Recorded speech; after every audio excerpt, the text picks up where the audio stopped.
Your voice. Your station.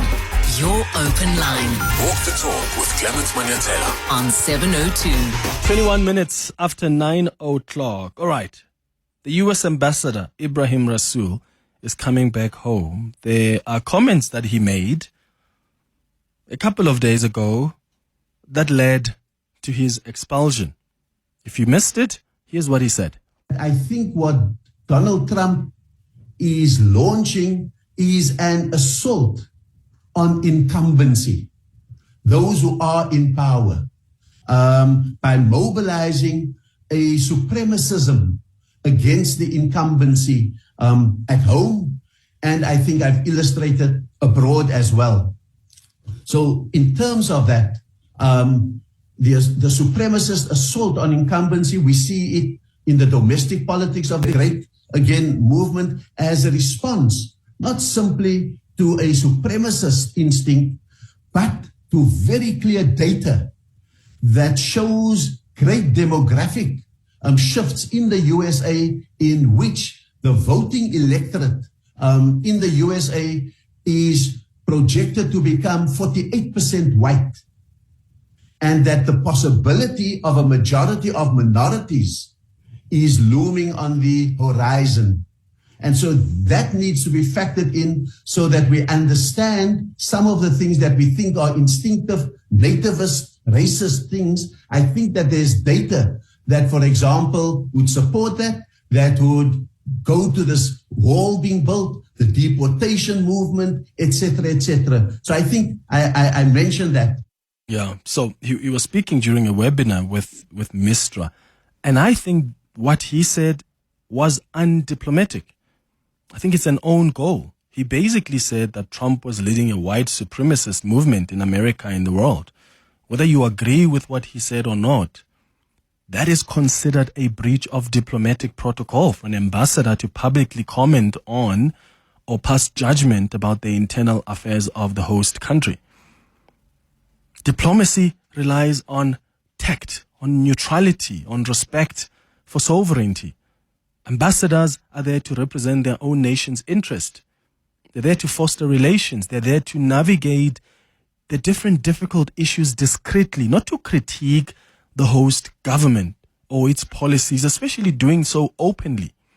I was looking at the Vienna Convention this morning on diplomatic relations, and I see it emphasizes avoiding interference in the host state's affairs. That's Article 41, 40 or 41, if I'm not mistaken.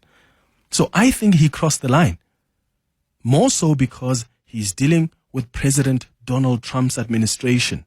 He should have known better. These are uncharted waters. Dealing with a president like Donald Trump is not like dealing with any other president.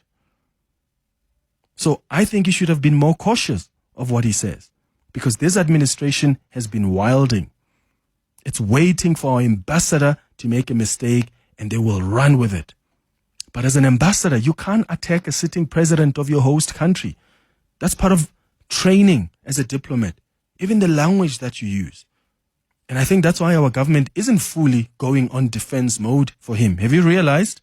Look at the statement from the presidency. Look at what the Department of International Relations are saying. And I wonder if you think our government is leaving him high and dry by not retaliating.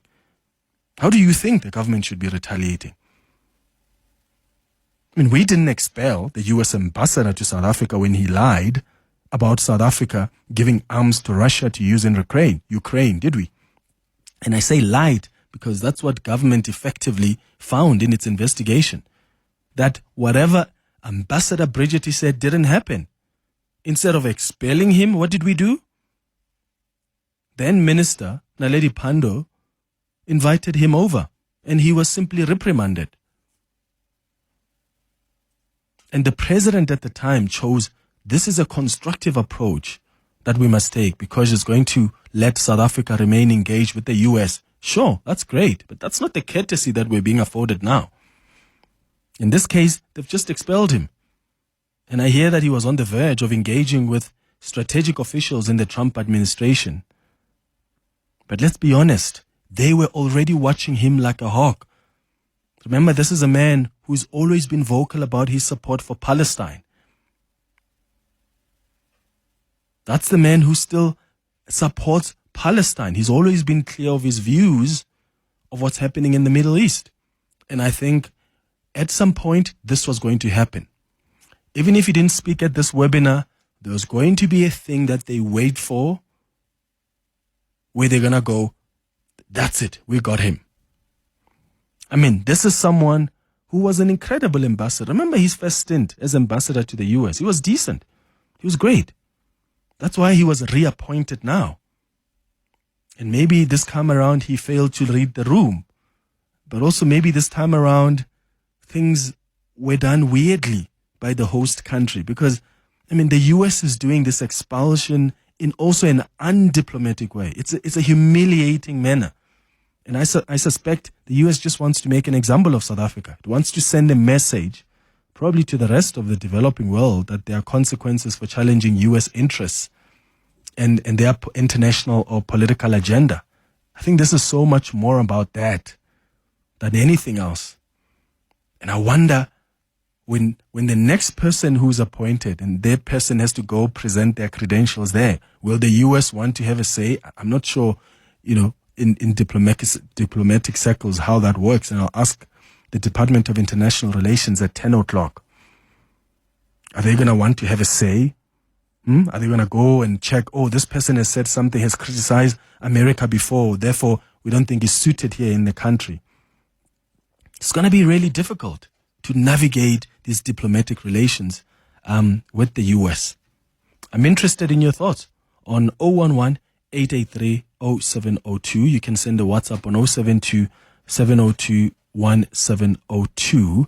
I do think that there are processes that get followed. Normally, the US could have communicated to our government about their unhappiness about the comments that the ambassador has made. They could have called him into a meeting to explain himself. But that's not where we are.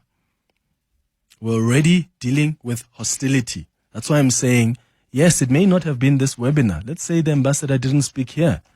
I bet you there was going to be a moment where they go and find that and say, we got them. You are wrong here and we want you out of this country.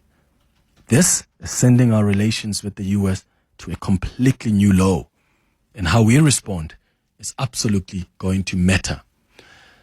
Let's start with Fabian, who's calling us from Annandale. Fabian, what are your thoughts on this? Good morning. Clement, the US is not what it used to be. The rest of the world is also not what it used to be. If Trump can make outrageous statements calling South Africa a genocide, we should be able to call him a fascist and a white supremacist. Now, the US government is very immature, and Trump is not a normal, usual person.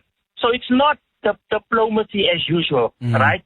The US government is very immature because our ambassador criticized an individual. He criticized Trump. But the government is acting very immaturely by suspending him. Behavior breeds behavior. And we should stop making the US this giant that cannot be challenged. The world is not what it used to be. We can challenge them. Yemen has attacked them. And I think the rest of the world must follow. What do you mean by follow, Fabian? We should challenge them. We shouldn't say that this is a giant. We should challenge them. I'm not saying we need to go to war, but we should challenge them at every aspect in politics. I hear you, Fabian. And honestly, that's how things are supposed to be. That's why I've often spoken on the show about beware of the danger of allowing ourselves to be bullied. Because there are many ways that countries do that. They don't do it by coming to say, Cyril Ramaphosa, you must do this. No, there's soft bullying. They can easily just tell you there's a bomb in Sandton City. And they do it on a month end.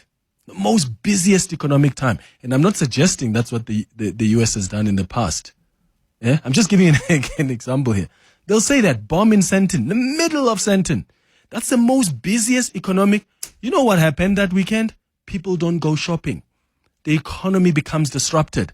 The Minister of State Security will come down, do a walkabout to try and assure people that you are safe, it's okay.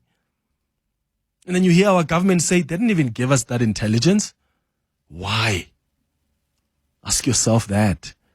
And when we talk about soft bullying, that's that. Or just lie and say, oh, South Africa is busy giving arms to Russia to fight in Ukraine. Boosh! There's an explosion. How dare South Africa do that? There's a response. You do an investigation, you find that never happened. What do you call that? Your ambassador makes a mistake. And I do think it's undiplomatic, it's wrong. I support Ebrahim Rasool as a South African, but that doesn't mean that I don't see the mistakes he makes. But even with that, not even a letter. I wonder if they've already sent a formal communication to our government about this ambassador's expulsion, or it was just announced on Twitter. All of these things, my friends, are meant to send a message. They don't just happen. They really don't just happen. So how do we respond to this superpower? It's 9:32.